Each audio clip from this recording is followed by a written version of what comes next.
안녕하세요. 썰사남 구독자 여러분. 저는 60대 초반 여자입니다. 살다 보니 이런 날도 오네요. 저는 그저 그런 집안에서 태어나 그저 그렇게 살았습니다. 특별히 공부를 잘하는 것도 아니었고 눈에 띄는 아이도 아니었어요. 있는 듯 없는 듯 또래들이 저를 보면 늘 한다는 말이 있었죠. 어? 걔가 여기 있었어? 그림자 같은 사람이었다고나 할까요? 그렇다고 외롭다거나 서러운 건 아니었습니다. 오히려 좋았어요. 성격 자체가 내성적이고 혼자 노는 것을 좋아해서 남들이 저에게 관심을 갖지 않는 그런 상황이 더 마음에 들었거든요. 뭐 누군가는 답답하고 친구 없는 아이의 핑계일 뿐이라고 할 수 있겠으나 저는 정말 괜찮았어요. 제가 뭘 하든 아무도 신경을 쓰지 않는 홀로 유유자적할 수 있는 학창 시절이 꽤나 만족스러웠습니다. 그러다 한 친구를 만났죠. 저와 비슷한 성향의 친구였고 저희는 서로의 생활에 크게 터치를 하지 않으며 가까운 친구 관계가 되었습니다. 저희는 비슷한 점이 많았어요. 공부에 관심이 없었다는 것도 동일했고, 공부 대신 책 읽는 것을 좋아한다는 공통점도 있었죠. 그러나 한 가지 다른 점이 있었다면, 저희 집이 친구의 집보다 더 유복했다는 것이었습니다. 그렇다고 저희 집이 특별히 잘 사는 것도 아니었어요. 친구의 집이 특별히 못 살았다고 표현하는 게 맞겠죠. 저와 친구의 차이는 고등학교를 졸업하면서 극명히 드러났습니다. 공부를 못했지만 대학 생활에 로망은 있던 철없던 저는 친구의 속도 모르고 대학을 가겠다 자랑 아닌 자랑을 했고 친구는 그런 저를 응해주었습니다. 그 친구라고 대학에 가고 싶지 않은 건 아니었을 텐데 말이죠. 그러던 어느 날 아버지가 저를 부르셨습니다. 저를 앉혀놓고 하신 말씀은 제 머리를 띵하게 만들었어요. 사실 말이다. 여자애한테 대학 등록금까지 쓰는 건 좀 아니다 싶어. 아버지가 언제 너 하고 싶은 거 못하게 한 적이 있니? 이번에만 네가 양보해라. 너도 이제 다 컸으니 알겠지? 아버지가 버는 돈으로는 네 대학 등록금을 다 감당하는 게 쉬운 일이 아니야. 아버지의 말을 이해하지 못할 나이는 아니었습니다. 그럼에도 불구하고 조금 서운하더라고요. 아버지의 말씀대로 아버지는 제가 하고 싶은 일이라면 다 할 수 있도록 지원해주는 분이셨거든요. 대학에 갈 거라고 설레발이란 설레발은 다 쳐놨는데 대학에 가지 못하게 됐다니 이 말을 입 밖으로 내뱉는 것 자체가 너무 부끄러웠지만 뭐 어쩌겠어요. 저는 대학에 대한 아쉬움을 품은 채 가장 친한 친구에게 이 사실을 말했습니다. 그러고 나니 그 친구가 자신과 함께 공장으로 일을 하러 가지 않겠냐고 하더라고요. 처음에는 공장에서 일을 한다는 것 자체가 꺼려졌습니다. 왜인지 모르겠지만 공장에서 일을 하면 괜히 험한 일을 할 것 같고 함께 일하는 사람들도 드셀 것 같았거든요. 친구는 자신의 가정 환경 때문에 어쩔 수 없이 공장으로 일을 하러 가야 한다고 했습니다. 친구에게는 선택지가 없는 것 같았어요. 하지만 전 아니었습니다. 대학에 가지 않으면 기술을 배우든 뭘 하든 해야겠지만 공장은 아니라고 생각했거든요. 그렇게 친구의 말을 거절하고 제 할 일을 찾으려고 하던 중 아버지가 직장에서 잘렸다는 소식이 들려왔습니다. 평생을 바쳐 일하던 회사에서 한순간에 잘린 것이었죠. 아버지는 한동안 시리에 빠진 상태로 사셨습니다. 그럴만도 하죠. 지금은 아니라고 하지만 과거에는 회사가 전부였던 어른들이 계셨습니다. 회사를 위해 정말 모든 것을 포기하는 경우도 있었고, 가족을 먹여 살려야 한다는 생각 때문에 개인 시간과 가족과의 시간까지 포기하고 회사에 매달리는 경우도 왕왕 있었으니까요. 특히 아버지는 회사에 대한 충성도가 높은 분이었습니다. 회사가 있기에 내가 있고, 내가 있기에 회사가 있다고 생각하는 분이셨어요. 게다가 회사의 창립 멤버이기도 하셨다 보니 그 충격이 어마어마했겠죠. 아버지는 자신이 실직하게 된 상황을 두고 늘 억울하다고 말씀하셨습니다. 차마 묻지 못하는 그 이유가 무엇인지는 아직도 모르겠지만 아버지가 많이 힘들어 하셨고 그 화를 참지 못하고 결국 돌아가셨다는 것은 제가 알고 있는 변하지 않는 사실이었습니다. 아버지가 그렇게 허망하게 돌아가시고 집안의 모든 대소사와 먹고 사는 일은 모두 어머니의 짐이 되었어요. 아버지가 돌아가실 때 받은 적은 퇴직금은 아버지의 장례 비용과 아버지가 남겨놓고 가신 약간의 빚을 제하고 나니 없어졌더라고요. 결국 저는 어머니와 동생을 위해 가고 싶지 않았던 공장에 가게 되었습니다. 친구는 이미 공장에서 일을 하고 있었기 때문에 친구 덕에 공장에 쉽게 들어갈 수 있게 되었어요. 그제야 알게 된 사실인데 그 공장에서 일을 하려고 하는 사람들이 정말 많았더라고요. 저는 친구와 함께 일을 하며 돈을 한 푼 두 푼 모았고 그 돈을 집으로 붙였습니다. 공장 일은 제가 생각했던 것보다 어렵지 않았어요. 처음에는 단순 노동을 반복적으로 했습니다. 하다 보면 아무 생각도 들지 않아서 마음도 편해지더라고요. 공장 일이 천직인 것 같다고 친구와 농담 따먹기를 할 정도로 썩 괜찮은 일자리였습니다. 제가 일하던 공장에 들어오는 여자들은 대부분 조금 일하고 일을 그만두는 경우가 있었기 때문에 저와 친구는 얼마 지나지 않아 그 공장에서 가장 오래 일한 여자 직원이 되어 있었어요. 그 덕에 단순 노동에서 벗어나 여직원을 관리하는 일을 할 수 있게 되었습니다. 물론 그 당시엔 여자를 무시하는 분위기가 있어서 남자 직원들 사이에 치여 고생을 좀 하기도 했지만 어린 나이에 저보다 훨씬 나이가 많은 여자 직원들을 관리하는 게 나쁘지는 않았습니다. 우선 하루 종일 앉아있지 않아도 돼서 허리가 덜 아프고 좀 더 생산적인 일을 한다고 생각을 하니 제가 쓸모있는 사람이 된 것 같았거든요. 또 사무실에 앉아서 서류를 정리하는 저를 보면 멋있는 커리어 우먼이 된 것 같기도 하고 그랬습니다. 딱 20대 초반 아가씨의 철없는 생각이었죠. 그러던 어느 날 친구가 저에게 고백할 게 있다며 찾아왔습니다. 친구는 제 눈도 쳐다보지 못하면서 죄 없는 손톱만 뜯고 있었어요. 어딘가 불안해 보이는 친구의 모습에 괜찮으니 무슨 일인지 말해보라고 말했고 친구는 한참 동안 숨을 고르더니 자신이 임신을 했다고 말했습니다. 저는 순간 얼어붙었어요. 그 이유는 친구가 아직 미혼이었거든요. 게다가 만나는 사람이 있다는 얘기도 듣지 못했습니다. 친구는 제 반응을 이해한다는 듯이 말을 이었어요. 사실 만나는 사람이 있었어. 그렇게 오래 만난 건 아니라서 너한테 말을 아직 못했는데 아, 이렇게 갑자기 아이가 생겼어. 친구는 서글픈 눈물을 뚝뚝 흘렸습니다. 어린 나이에 결혼도 하지 않은 처녀가 아이를 가졌으니 두려울 법도 하죠. 저는 친구의 손을 잡고 그 남자에게로 향했습니다.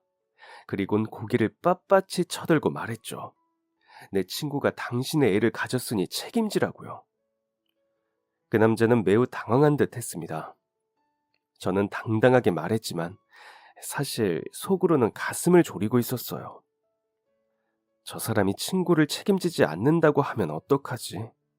이 애가 내 애인 줄 어떻게 아냐고 말하면 그때는 어떻게 해야 해? 라면서 말이죠. 하지만 아주 다행히도 남자는 친구를 품었고 친구는 그 남자와 결혼을 했습니다. 이후 친구는 일을 그만두었고 저는 홀로 공장에 남아 일을 하게 되었어요. 그러던 중 친구가 집들이를 한다고 저를 초대했습니다. 선물을 바리바리 싸들고 친구의 집에 도착했는데 제가 오기 전에 이미 손님이 몇 명 와 있더라고요. 전부 남자였죠. 친구의 남편의 친구들인 것 같았습니다. 저는 그곳에서 한 남자와 사랑에 빠졌고 그때를 계기로 만남을 시작하여 결혼에 꼴이 나게 되었어요. 저는 잘 살았습니다. 금전적으로 잘 살았다는 건 아니고 남편과 좋은 부부 관계를 유지하면서 행복하게 잘 살았어요. 그렇게 아들을 낳게 되었고 남편과 아이 그리고 저 이렇게 세 가족은 단란한 가족을 이루어 행복하게 살고 있었습니다. 그런데 사람 인생에 위기가 없을 수는 없죠. 갓 성인이 되었을 때 아버지가 회사에서 잘린 것으로도 모자라 화병으로 돌아가셨던 것이 제 인생의 첫 위기였다면 두 번째 위기는 어머니가 크게 사기를 당해 집안이 모든 돈을 날려버린 것이었습니다. 설상가상으로 저까지 그 돈을 갚아야 하는 상황에 처하게 되었죠. 어머니는 울면서 제게 미안하다고 하셨고, 저는 남편에게 미안하다 말해야 했습니다. 이 일을 계기로 저와 남편의 관계는 악화되기 시작했어요. 돈 문제가 얽히니 사랑했던 관계도 우리가 언제 사랑을 했었냐는 듯 서로를 미워하고 원망하게 되더라고요. 남편은 당신 집안 사정 때문에 왜 나까지 고생해야 하냐라며 저를 나무랐고, 저는 그런 남편을 보며 아무 말도 하지 못했습니다. 죄책감과 미안함 때문에요. 남편은 단 한 번도 저를 도와준 적이 없습니다. 제가 빚을 갚기 위해 일을 늘리면서 집에 있는 시간이 적어지자 그게 불만인 것이었어요. 그렇다고 제가 아이를 기르는데 최선을 다하지 않았느냐? 아닙니다. 저는 최선을 다해 아이를 길렀어요. 이것 하나만은 자부할 수 있습니다. 잠을 하루에 두세 시간밖에 못 잘지언정 단 한 번도 아이와 남편의 아침 식사를 놓친 적이 없었죠. 물론 예전처럼 아이와 시간을 보내지 못해 아이의 아쉬운 소리를 들어야 했지만 말입니다. 그렇게 시간이 흘러 어느 정도 빚이 해결될 기미가 보일 무렵 집안에 이상한 기운이 감돌기 시작했습니다. 남편의 귀가 시간이 점점 늦어지고 주말이 되면 어디론가 사라지는 것이었죠. 빚을 거의 다 갚았다 싶어서 주말이면 아이를 데리고 놀러도 가려고 했는데 남편이 밖으로 도니 서운한 마음은 당연한 것이고 화도 나더라고요. 남편을 향한 서운함이 쌓여 그 마음을 표현하면 남편은 저에게 크게 화를 내고는 했습니다. 남자가 자기 시간 좀 갖겠다는데 그거 하나 이해해주지 못하는 나쁜 와이프라고 하면서요. 빚만 해결되면 예전처럼 남편과 단란하게 살 수 있을 거라고 생각했는데 남편과의 관계는 점점 악화될 뿐이었습니다. 그렇게 시간이 흘렀고 저와 남편은 같은 집에서 살아도 서로를 거들떠도 안 보는 관계가 되었어요. 남편은 한 번씩 제 옆을 지나가며 집에 있는 와이프가 이따위인데 집에 오고 싶겠어라는 말을 했고, 저는 이 말에 더 이상 충격도 받지 않았습니다. 그렇게 2년 정도가 흘렀을까요? 저는 믿고 싶지 않은 현실을 마주하게 되었습니다. 그 현실은 바로 남편의 외도 현장이었어요. 아직도 그때의 충격이 눈에 선합니다. 아무리 미워도 남편이었습니다. 아무리 대면대면하며 남보다 못한 관계로 살았다 할지라도 제가 세상에서 의지할 수 있는 유일한 사람이었어요. 그런데 그 사람이 부부간의 신의를 저버리고 외도를 저질렀다니. 배신감과 충격에 말을 잃었죠. 저를 더 패닉에 빠뜨린 건 남편의 반응이었습니다. 당황해서 어떤 변명이라도 할 줄 알았는데 남편은 이때다 싶었는지 제게 이혼을 요구했습니다. 이 꼴을 봤으니 너도 나랑 못 살 거 아냐. 이혼해 줄 테니까 이혼하자. 됐지? 저는 폐인이 되어갔어요. 내가 누구 좋으라고 이혼을 하냐며 이혼해주지 않겠다고 버티는 저와 불륜녀의 집에서 거주하면서 매일같이 찾아와 이혼 서류를 들이미는 남편 사이에서 고통받는 것은 바로 제 아이였습니다. 그날도 이혼 서류를 제 눈앞에 펄럭이며 들이대는 남편과 한바탕 싸움을 했습니다. 결국 남편을 밖으로 쫓아내듯 내보내고 현관문 앞에 앉아 한숨을 푹 쉬는데 아이가 제 눈치를 보며 걸어오는 것이 보였어요. 쭈뼛거리며 기가 죽은 채 제게로 다가와 폭 안기는 아이는 저를 위로하고 있는 것이었습니다. 그때 많은 감정이 교차하더라고요. 내가 대체 무슨 짓을 한 건가? 내 마음 좀 편하자고, 욕심 좀 내자고, 내 아이를 벼랑 끝으로 내몰았구나라는 생각으로 그 다음날 바로 이혼 서류에 도장을 찍었습니다. 물론 이게 다는 아니었죠. 당시에는 상간녀 소송이 가능했기 때문에 할 수 있는 법적인 조치는 다 하고 이혼했습니다. 그렇게 하는데도 죽고 못 살더라고요. 제 버릇 개 못 준다고 여자가 바람을 펴서 저와 똑같은 방식으로 이혼을 했다는 건 꽤 시간이 흐른 뒤의 이야기입니다. 그 시절에 여자 혼자 아이를 키우는 게 쉬운 일은 아니었습니다. 아이가 커가면서 돈이 들어갈 일이 많아지자 일을 늘려야 했고, 당연히 아이를 맡겨야 하는 시간이 늘어났는데 그런 곳을 찾는 것도 쉽지 않았거든요. 좋지 않은 시선도 당연히 따라붙었죠. 어딜 가나 남편의 존재를 물었고 남편과 함께 살지 않는다고 말하면 어딘가 문제가 있는 사람을 보는 듯이 저를 훑어보기도 했습니다. 여자 혼자 아이를 키우는 게 힘들지 않냐며 무례하게 다가오는 사람도 있었고 아이를 들먹이며 아이를 위해서라도 자신과 결혼을 하는 게 어떻겠냐고 요구해오는 사람도 있었죠. 솔직히 말해서 그런 마음이 안 든 건 거짓말이겠죠. 여자 혼자서 아이를 키운다고 저를 쉽게 보는 사람들을 끊임없이 상대하다 보면 그냥 편하게 한 사람을 만나서 맘 편히 아이 키우며 살까라는 생각을 하기도 했습니다. 전 남편은 다른 여자와 바람까지 펴서 새살림 차림마당에 나라고 못할 게 뭐 있나라는 것이 저의 솔직한 생각이었어요. 하지만 이건 제 아이에게 부끄러운 짓처럼 느껴졌어요. 이유가 어쨌든 제 아이는 자신을 낳아준 아버지와 헤어지게 되었는데 제 욕심으로 제가 힘들다는 이유로 생판 남인 사람을 아버지로 여기며 살게 하고 싶지 않았습니다. 정말 좋은 사람을 만날 수도 있겠지만 만약 그 사람이 제 아이를 친자식처럼 대해주지 않는다면 그건 정말 상상도 하고 싶지 않더라고요. 아들은 제 인생의 전부였습니다. 아주 사소한 결정도 아들을 염두에 두고 내렸고 사람에게 싫은 소리 하나 못하는 제가 아들의 일이라면 눈에 불을 켜고 달려들었죠. 그렇게 한 해, 두 해가 지나고 제 아이가 중학생이 되었을 때였습니다. 아들은 일찍 철이 들어서 그런지 속 썩이는 일 하나 없이 잘 자라주었어요. 엄친아라고 하죠. 엄마 친구 아들. 제 아이가 딱 그랬습니다. 어른들에게 예의 바르고 제 할 일 열심히 하는 그런 아들이었어요. 그런데 제 인생에 또 한 번의 비극이 찾아왔습니다. 오랫동안 몸을 담고 일하던 공장에 사건이 하나 터지면서 밤늦게까지 야근을 해야 하는 날이 있었어요. 직원들이 모두 퇴근한 시간, 늦게까지 일을 마치고 퇴근을 하려는데 공장 가운데에서 미세하게 기계 돌아가는 소리가 들리더군요. 소리가 들리는 곳으로 갔더니 아니나 다를까 기계가 돌아가고 있었습니다. 간혹 가다가 기계를 끄고 가지 않는 직원들 때문에 사장님에게 한 소리 들은 적이 여러 번 있는 저는 약간의 짜증스러운 마음을 품고 기계 쪽으로 갔습니다. 기계를 켜고 끄는 것 정도는 일도 아니기에 능숙하게 기계의 전원을 끄려고 하는데 이상하게 기계의 전원이 꺼지지 않았습니다. 어딘가 고장이 난 건지 이리저리 살피고 있는 도중에 기계의 어느 부분을 턱 하고 만졌습니다. 전선이 제대로 이어지지 않아서 깜빡거리는 조명의 선을 이리저리 만지다가 어느 순간 불이 탁 하고 켜지는 경험 해본 적 있으신가요? 바로 그때의 느낌처럼 기계에서 덜컥하는 소리가 나더니 갑자기 기계가 빠른 속도로 돌아가기 시작했습니다. 무언가에 걸려 있었던 것이 빠지면서 기계가 돌아가는 것이었죠. 사고는 순식간이었어요.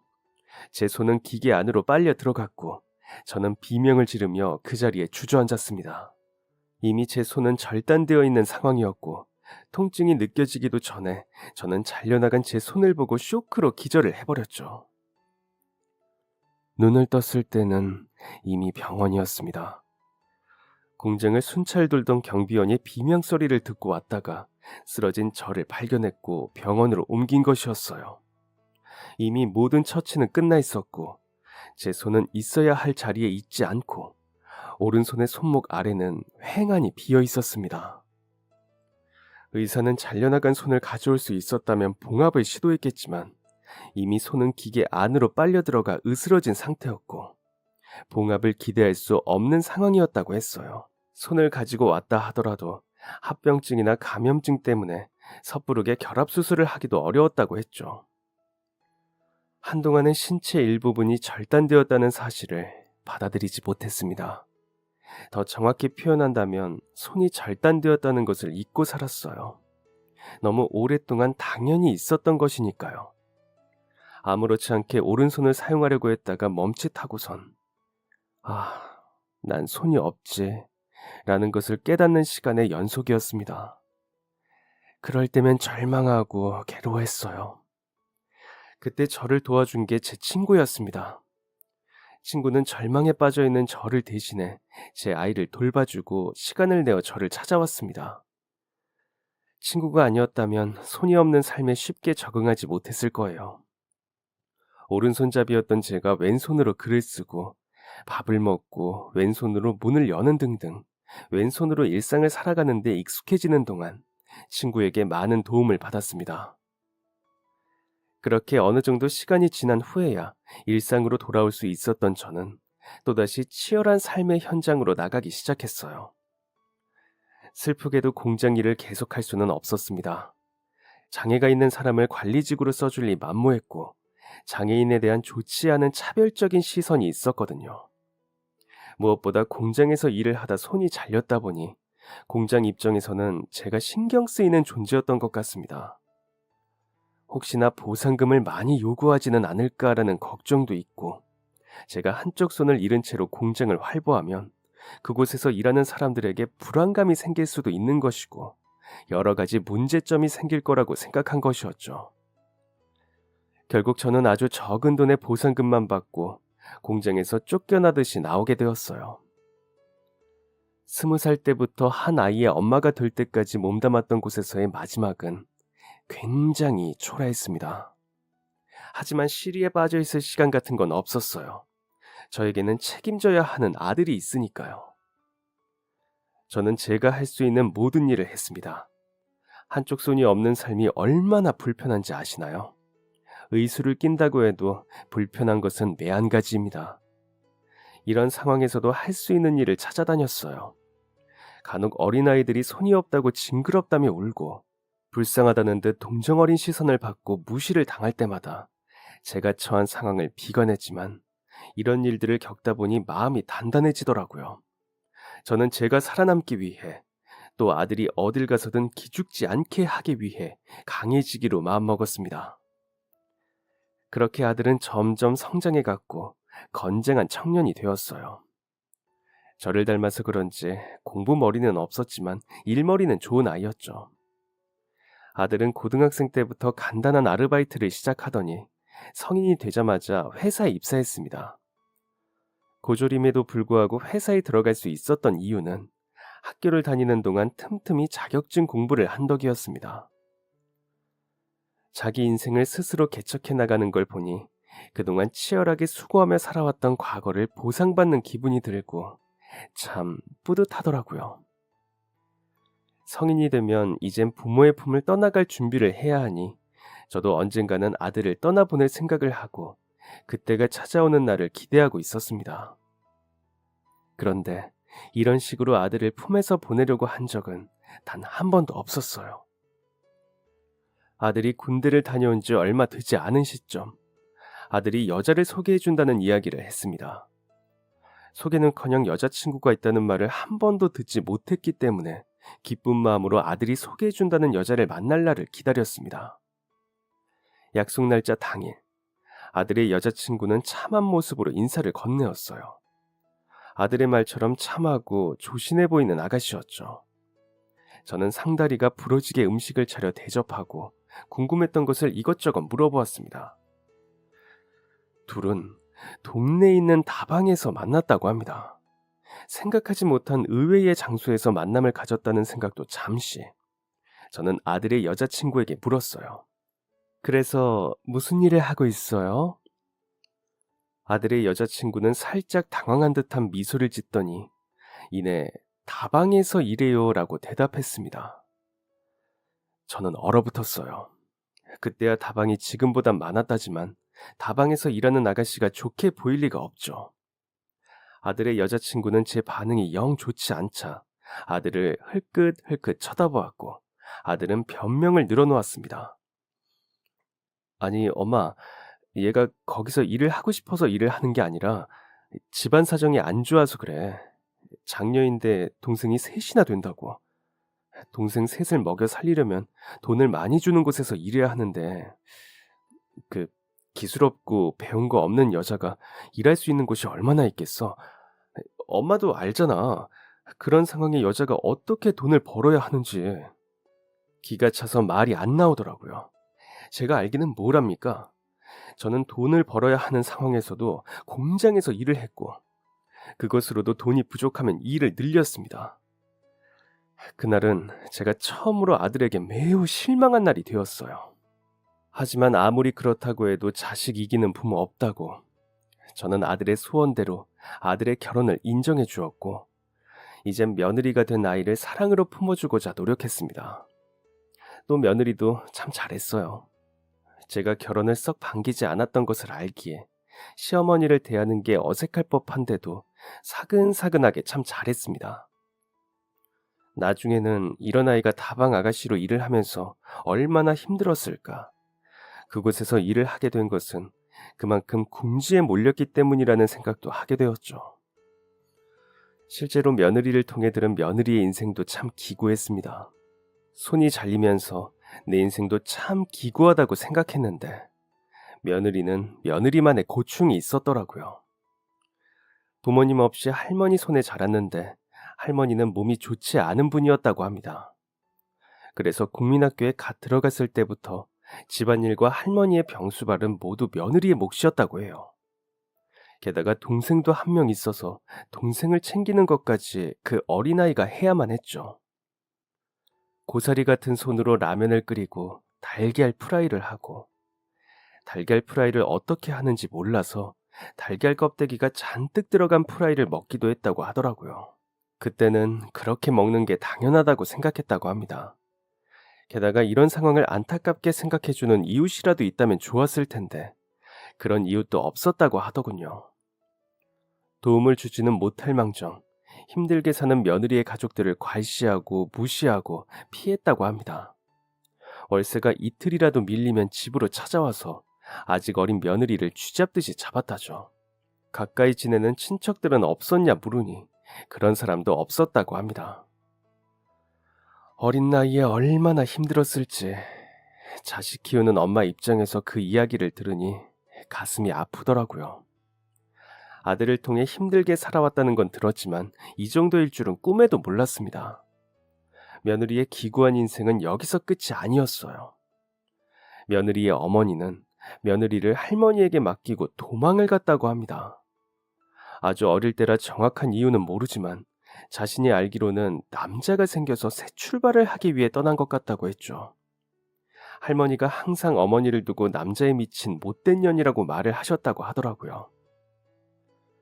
그러던 중 며느리가 5살이 되었을 때 아주 오랜만에 며느리의 어머니가 집으로 돌아왔다고 해요.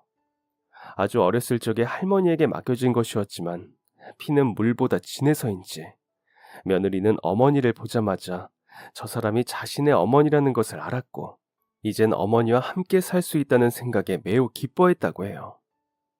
오랜만에 집으로 돌아온 어머니의 손에는 과자 같은 맛있는 먹을거리가 들려 있었죠. 과자는커녕 작은 사탕마저 먹을 수 없었던 며느리는 그 순간이 인생에서 처음 경험해본 행복한 순간이었다고 했습니다.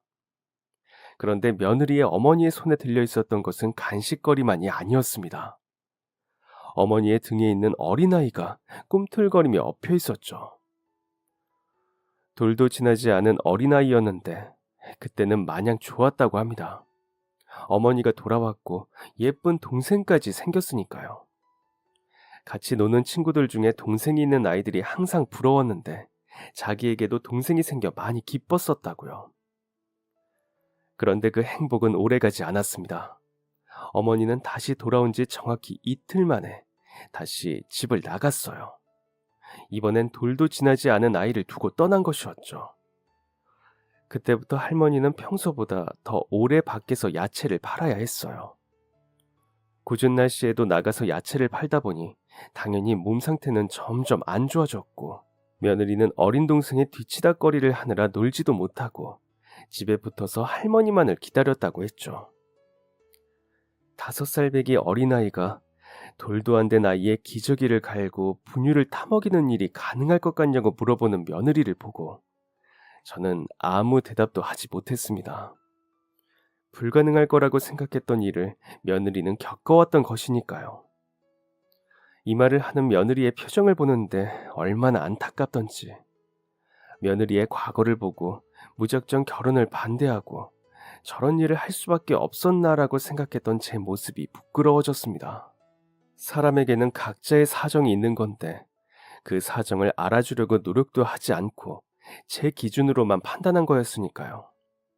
저는 눈물을 흘리며 며느리를 안아주었습니다. 며느리는 감격했는지 제 품 안에서 한동안 흐느꼈습니다. 겨우 진정한 며느리는 제가 묻지도 않았는데 먼저 저에게 왜 다방에서 일을 하게 되었는지 말을 해주기 시작했어요. 제가 다방에서 일을 했다고 하지만 부끄러운 일은 절대 하지 않았어요. 며느리를 만나지 않았던 때라면 그 말을 쉽게 믿지 못했겠지만 며느리와 한동안 함께 살았던 저는 그 말을 믿었습니다. 어쩌다 거기서 일을 하게 된 거니? 며느리는 고개를 떨궜고 힘없는 목소리로 이렇게 말했습니다. 동생이 많이 아팠어요. 순간 어떤 생각이 제 머리를 스치고 지나갔습니다. 며느리에겐 동생이 있다고 했는데 저는 동생을 보지 못했거든요. 할머니는 원체 몸이 안 좋으셔서 며느리가 고등학생 때 돌아가셨다는 건 알고 있었습니다. 그런데 동생 이야기는 듣지 못했어요. 그럼 혹시 동생은 며느리의 눈에서 다시 한번 눈물이 맺혔고 며느리는 떨리는 목소리로 말했죠. 동생이 어느 날 심장을 부여잡고 쓰러졌어요. 심장에 문제가 생긴 거였죠. 공부를 잘하는 아이여서 대학까지 보내주고 싶었고 하고 싶은 일을 하게 해주려고 최선을 다했는데 심장에 문제가 생기니 그동안 해왔던 공부는 말짱 도루묵이 됐고 동생의 생사마저도 보장할 수 없는 상황이 됐어요. 며느리가 다방에서 일하게 된 건 동생의 병원비를 대기 위해서였습니다.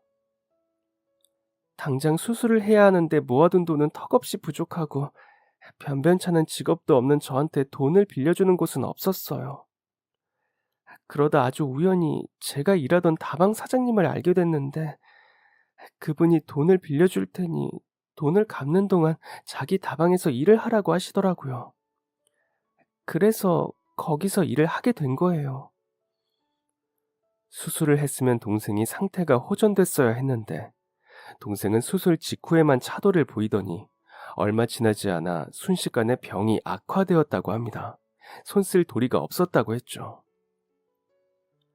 저는 동생의 임종도 지키지 못했어요. 병원에 연락을 받고 미친 듯이 뛰어갔는데 동생은 저를 기다려주지 않았죠. 그리고 이미 돈은 빌린 상태이니 그 돈을 다 갚을 때까지 다방에서 일하게 된 거였어요. 제가 먼저 그곳에서 일하기를 바랬던 적은 단 한 번도 없어요. 다방은 며느리가 벼랑 끝에서 잡은 뿌리 깊은 잡초 그것이었습니다. 아들은 우연히 며느리의 사정을 듣게 되었고 며느리가 그런 곳에서 일을 하며 세월을 날리는 것이 안타까워 빚을 갚을 수 있도록 도와주었고 일자리를 찾아주었다고 합니다. 빚이 얼마 남지 않아서 다행이었어요. 그리고 오빠한테는 정말 감사하게 생각해요. 평생 오빠에게 이 은혜를 갚을 수 있어서 다행이에요.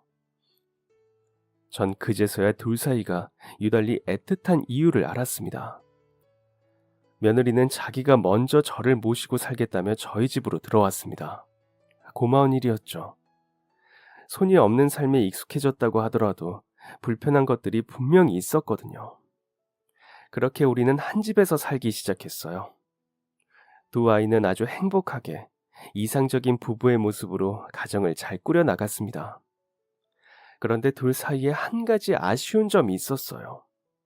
바로 아이가 생기지 않는다는 것이었죠. 제가 아이를 바란 적은 없었어요. 결혼하자마자 아이를 갖겠다고 했고 결혼과 동시에 노력을 했음에도 아이가 생기지 않았기 때문에 두 사람이 제일 마음 졸이고 힘들어하고 있음을 알았기 때문이었죠. 그러던 어느 날 일반 회사에 다니던 아들이 폭탄 선언을 했습니다. 바로 사업을 하겠다는 것이었어요. 저는 이것만은 용납할 수 없다고 했습니다. 요즘 같은 시기에 사업이라니. 사업의 시우자도 모르고 평생 일반 회사를 다닌 아들이 사업을 잘할 수 있을 리가 없다고 생각했죠. 무엇보다 사업을 하다가 망한 사람들을 너무 많이 봤기 때문에 아들의 사업 이야기를 들어줄 수 없었습니다. 굳이 엄마에게 사업 이야기를 해서 사업하길 허락받아야 하나 생각이 들 수도 있습니다. 하지만 아들이 저에게 사업 이야기를 꺼낸 이유는 저에게 돈을 빌려달라 요구했기 때문이었습니다. 물론 공짜로 빌려달라는 건 아니었어요. 사업이 잘 풀리지 않아도 돈이 생기면 빚부터 갚겠다고 했죠. 저는 아들에게 말했습니다. 네가 달라고 하는 금액 엄마가 평생 모은 돈인 거 알지? 아들은 곤란하다는 표정을 지으며 안다고 대답했습니다. 그런데도 이 돈이 필요하니? 아들은 눈을 질끈 감으며 그렇다고 대답했죠. 저는 밤을 꼬박 새워 아들과 사업에 대해 이야기를 나눴습니다. 제가 듣는다고 뭘 알겠어요. 하지만 공장에서 일을 하며 다양한 사업체들을 만나왔고 서류 작업에 필요한 법적인 것들을 제 손으로 해결해 왔기 때문에 아들의 사업 계획이 그렇게 현실감 없는 것은 아니라는 걸 어렴풋이 알 수 있었어요. 제 마음은 아들에게 돈을 빌려주는 쪽으로 기울었습니다. 일찍 철든 아들이 저에게 강하게 요구했던 첫 번째 부탁은 며느리와의 결혼이었고 두 번째는 사업이었거든요. 제대로 해준 것 없는 부모가 자식을 위해 이 정도도 못 해주겠냐는 마음으로 저는 돈을 빌려주었고 아들이 그 돈을 투자해서 사업을 시작했습니다.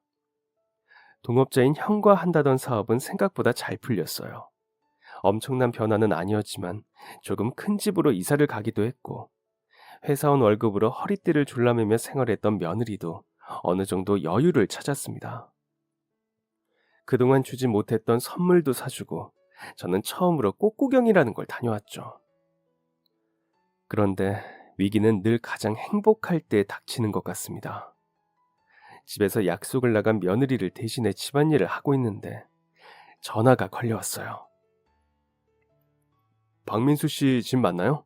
지금 박민수 씨가 오토바이 사고로 실려오셨는데 어서 병원에 오셔야 할 것 같습니다. 저는 옷도 제대로 갖춰 입지 않고 신발도 짝짝이로 신은 채 병원으로 달려갔어요. 며느리도 연락을 받았는지 병원에 와 있었고 아들은 이미 수술실로 들어간 상황이었습니다. 피를 철철 흘리며 병원에 실려왔다는 아들의 사고는 매우 큰 사고였다고 해요. 솔직히 말해 즉사하지 않은 것이 다행이라고 하더라고요. 그때의 참담한 심정은 정말 이루 말할 수 없었습니다. 아들은 오랜 수술을 마치고 수술실에서 나왔습니다. 수술을 마치고는 바로 중환자실에 들어갔고 의사는 수술 경과를 장담할 수 없다는 이야기를 했어요. 겉으로 보이는 것보다 부상의 정도가 매우 심각하다는 말과 함께요. 며느리와 눈물을 흘리며 중환자실 앞을 기다렸습니다. 하지만 결국 아들은 눈을 뜨지 못하고 그곳에서 생을 마감하고 말았어요. 허망하게 아들을 잃은 그 마음은 차마 말로 표현하기가 어렵습니다. 그런데 저에게 찾아온 비극은 여기서 끝나지 않았어요. 아들의 장례를 마치고 며느리와 집으로 돌아간 뒤에 잠도 제대로 자지 못하고 꼬박 밤을 지새웠습니다. 그러다 깜빡 잠에 들었는데 동틀 무렵부터 뭔가 부스럭거리는 소리가 들리더군요. 인기척이 느껴져서 눈을 떴는데 해가 완전히 뜨지도 않은 새벽 무렵 며느리가 집에서 부산스럽게 무언가를 하고 있었습니다. 조용히 몸을 일으켜 며느리에게 물었습니다. 아가, 뭐하니? 제 말이 안 들릴 거리도 아니었고 안 들릴 목소리도 아니었습니다. 그런데도 며느리는 대답 없이 자기 할 일을 하고 있었어요. 자세히 보니 큰 가방에 짐을 담고 있더라고요. 갑자기 왜 짐을 싸나 싶어 다시 한번 더 물었습니다. 예, 지금 뭐 하냐고. 바로 그때 며느리가 가방에 지퍼를 닫더니 몸을 곧게 세워 저를 보았습니다. 저는 순간 온몸이 얼어붙는 것을 느꼈어요. 며느리의 눈은 지금까지 제가 보았던 눈이 아니었습니다. 며느리는 처음 보는 사람의 얼굴을 하곤 제게 말했어요. 어머님, 이제 나가주세요. 아니, 그게 무슨 말이니? 며느리가 무슨 말을 한 건지 못 들은 게 아니었습니다. 도대체 무슨 말을 하는 건지 모르겠더라고요. 제 질문에 며느리는 쐐기를 박듯 이렇게 말했습니다. 남편이 죽었으니 어머니랑 같이 살 이유가 없죠. 그러니까 이제 나가주세요. 내가 내 집에 있는데 나가라니 그럴 수 없다고 말했습니다. 그리고 이렇게 한순간에 며느리와 시어머니의 사이가 남이 될 수는 없는 것이라고 했죠. 그런데 며느리는 이미 마음을 정한 상황이었습니다. 저는 며느리에게 화도 내보고 타일러도 봤습니다. 내가 지금 여기서 나가면 뭘 어떻게 하겠니? 갈 수 있는 곳이 있는 것도 아니고 사업 때문에 돈을 다 빌려간 바람에 가진 돈도 없다. 고부 관계를 정리한다 하더라도 지금 당장 이렇게는 아니야라면서 비굴하게 굴어보기도 했죠. 그런데 며느리의 마음을 돌릴 수는 없었습니다. 저는 결국 쫓겨나다시피 아들과 함께 있던 그 집에서 쫓겨났어요. 아들의 장례가 끝난 지 24시간도 안 된 시간이었습니다. 무일푼으로 거리에 쫓겨난 제가 갈 수 있는 곳이 어디 있겠어요. 일도 쉬고 있었으니 갈 곳은 더더욱 없었습니다. 결국 저와 가장 친한 그 친구의 집으로 향했고 친구가 사는 주택 구석에 있는 쪽방에 몸을 의탁하게 되었어요. 친구의 남편은 저를 굉장히 불편해했습니다. 그도 그럴 게 친구의 남편을 통해 전 남편을 만나게 되었는데 둘이 좋지 않게 이혼을 했으니까요. 눈치가 보여 친구 남편과 마주치지 않기 위해 건물 밖에 있는 화장실에 가는 것도 참았습니다. 난방도 제대로 되지 않는 곳이었어요. 냉골 같은 바닥에 이불을 몇 겹이나 깔아도 바닥은 늘 서늘했습니다. 조금만 추워지면 기침에 몸을 달고 살았죠. 친구가 도움을 주려고 하기는 했지만 그것도 현실적으로 무리가 있었습니다. 처음에는 빨리 나갔으면 하는 눈치만 주던 친구의 남편이 나중에는 얼른 내보내라는 말을 내놓고 했거든요. 그런 상황이다 보니 현실적으로 어려운 부분이 있었어요. 저도 눈치가 보이고 미안해서 다른 것을 요구하지 못했고요. 그래도 일을 하면 집다운 집에서 살 수 있을 거라고 생각해서 일을 알아봤습니다. 처음에는 자신이 있었어요. 몸은 불편해도 지금까지 일을 안 해온 건 아니니 어쨌든 일을 할 수 있을 거라고 생각했죠.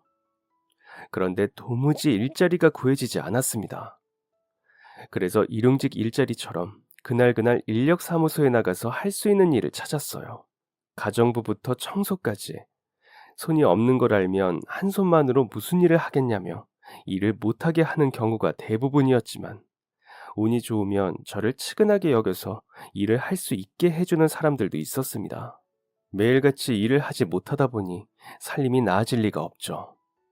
하루 벌어 하루 사는 삶의 연속이었습니다. 저를 힘들게 하는 것에는 여러 가지 이유가 있었는데 첫 번째는 언제라도 저를 찾아올 것 같은 아들의 죽음이었고 두 번째는 며느리에 관한 것이었습니다. 사실 며느리가 저를 쫓아냈을 때부터 저는 며느리와의 모든 관계가 끊어졌다는 걸 알고 있었어요. 며느리에게 쫓겨나다는 사실만으로도 충분히 충격적이었는데 이것보다 더 충격적이었던 건 며느리가 제게 말했던 모든 과거 이야기가 거짓이었다는 것입니다.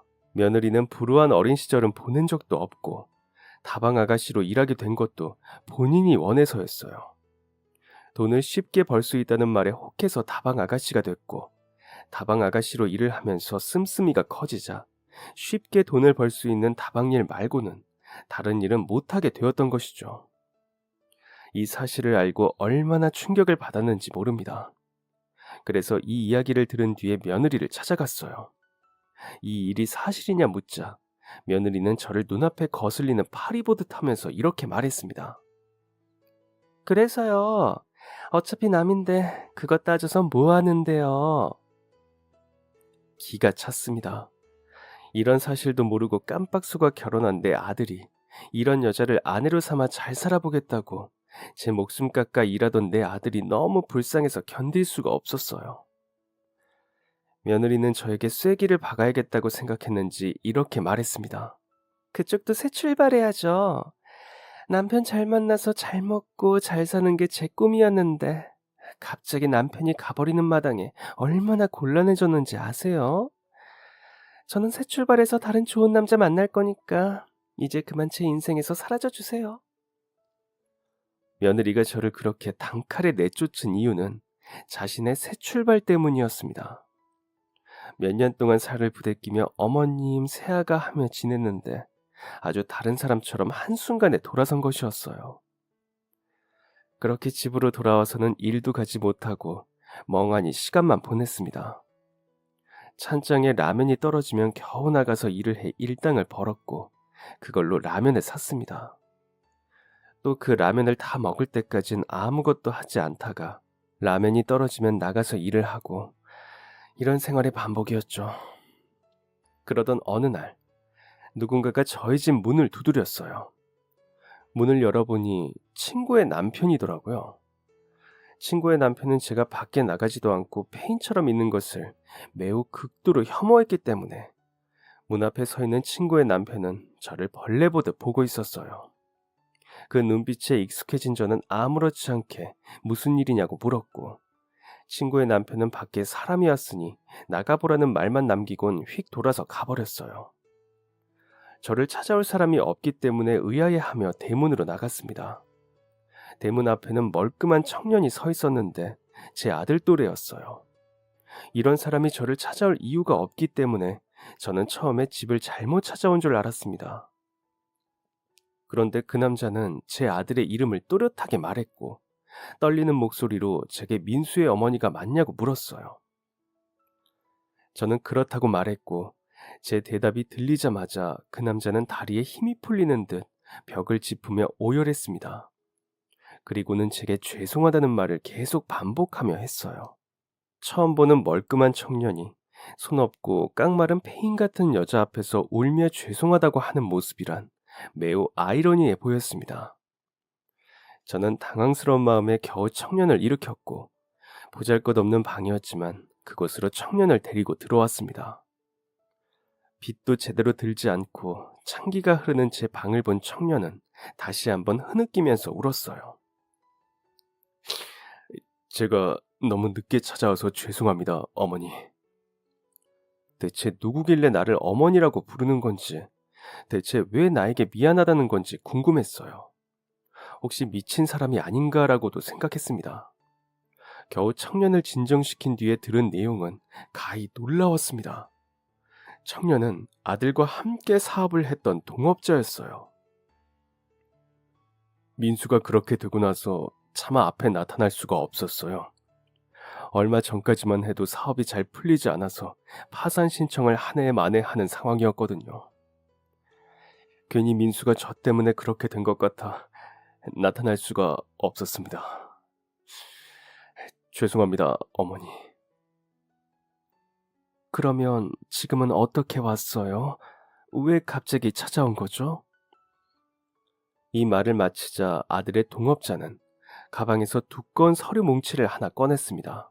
그 안에는 아들이 동업자에게 얼마를 주었는지, 지금 현재 모아놓은 주식이 얼마나 있는지가 적혀 있었어요. 알고 보니 아들은 동업자와 사업을 함께하면서 큰 투자금을 냈더라고요. 이걸 왜 저한테 주죠? 저는 차마 서류를 손에 들지도 못하고 물었습니다. 그러자 깜짝 놀랄 만한 이야기를 전해들었어요. 민수가 그랬어요. 지금 이렇게 투자를 할 수 있는 건 다 어머니 덕이라고. 이 돈에 어머니의 인생이 있는 만큼 이 투자금이 정말 잘 쓰여야 한다는 이야기를 했죠. 그래서 수익이 나면 바로 어머니에게 드린다고 했어요. 그런데 민수가 갑자기 그리 되어서 제가 직접 드리기 위해 왔습니다. 저는 그 돈을 받을 수가 없었어요. 극구 거절했는데도 아들의 친구는 강력하게 서류를 제 손에 쥐어주었습니다. 지금 당장 현금화를 하기 어렵지만 저한테 시간을 주시면 당장 정리해서 어머님께 전달해 드리겠습니다. 우선 거처부터 정리를 하는 게 좋겠네요. 저는 계속해서 거절하려 했는데 아들의 친구는 그럴 때마다 이렇게 말했습니다. 아니요, 민수도 이러길 바랄 겁니다. 그 친구는 실행력이 매우 좋았습니다. 바로 그 다음날 이삿짐 옮기는 사람을 불러 짐을 옮겼고 제가 혼자 살기에 과분한 집을 제게 가져다 주었어요. 이 또한 부담스러워하자 아들의 친구는 이렇게 말했죠. 민수였다면 이것보다 좋은 집을 해드렸을 텐데 민수도 이렇게 하는 걸 바랄 거예요. 저는 그렇게 아들이 남겨두었다는 돈을 받아들였습니다. 다 모아놓고 나니 제가 세상을 떠날 때까지 써도 남을 돈이더라고요. 거기다 아들이 투자해놓은 주식들이 계속해서 가치가 높아져서 처음엔 적당히 아껴서 쓰면 충분했을 돈이 평생 펑펑 써도 남을 돈으로 불어나 있었습니다. 하지만 아들이 그렇게 벌어놓은 돈을 어떻게 저 혼자 호의호식 하는 데 쓸 수 있겠어요. 저는 그 돈으로 저처럼 장애가 있는 사람들을 돕고 한 부모 가정에서 자라고 있는 아이들을 돕고 있습니다. 어릴 때 배우지 못한 것이 한스러워 어릴 때 충분한 배움의 기회를 가지지 못했던 중년 여성들의 학비를 지원하기도 했고요.